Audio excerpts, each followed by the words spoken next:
now, said Father Ramond, is where I entered the story. The battle between Hun and Roman was fought at the end of June 451. The Romans were commanded by Aetius, a brilliant and celebrated general who had been held hostage by Attila when he was a boy. Aetius knew Attila and knew the Hunnic ways. Since he had returned to the Western Empire, Aetius had done more than any man to keep Rome alive throughout the period of barbarian invasions. His army was not large enough to face Attila alone, so Aetius convinced tribes of the Alans and Visigoths to ally with him. Even though these dubious allies had a common hatred of the Huns, it was still a remarkable achievement on Aetius' part to have drawn them into an effective military relationship. The Huns were eager for battle. Attila's shamans looked at the entrails of cattle and the color of sheep bones and prophesied that the Huns would meet defeat on the Catalaunian fields.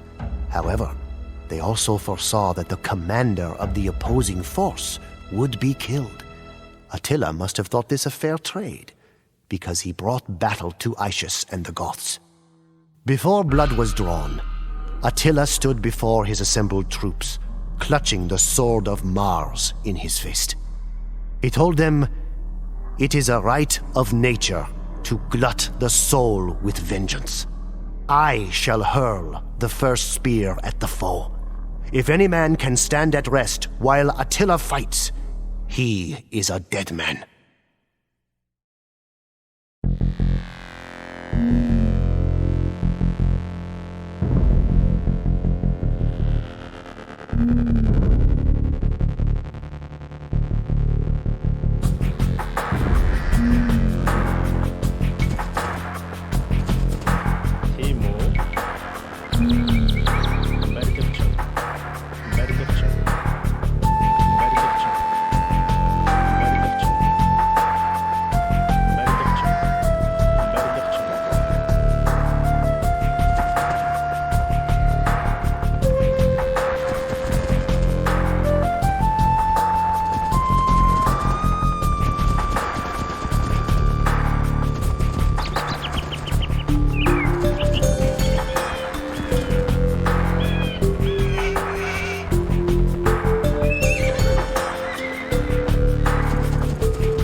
Attila, you brought us to this accursed battlefield. Now you must keep the Romans from killing us all.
This river will run red with the blood of Gauls and Romans.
Un bel rigaccione.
There is nothing to stop our invasion of Italy!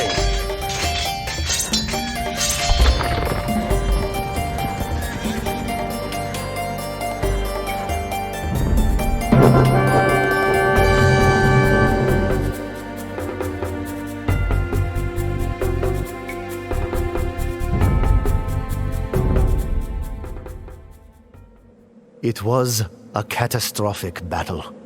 One of the largest and greatest the world has ever seen.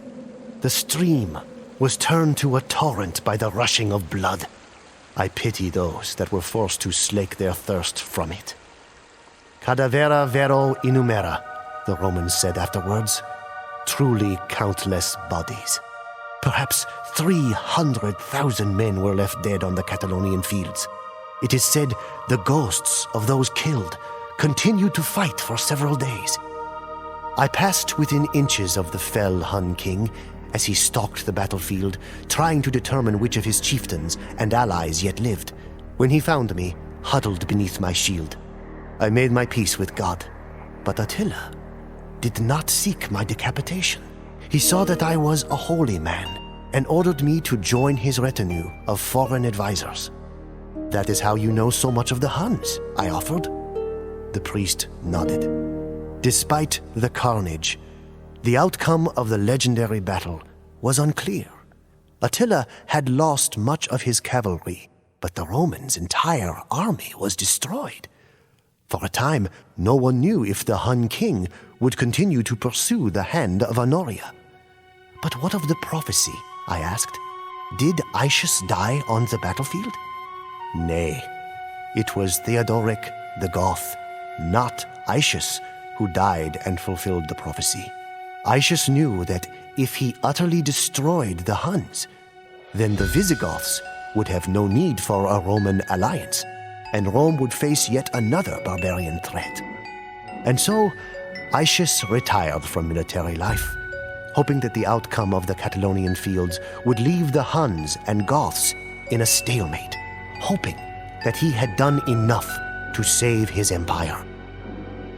He had not.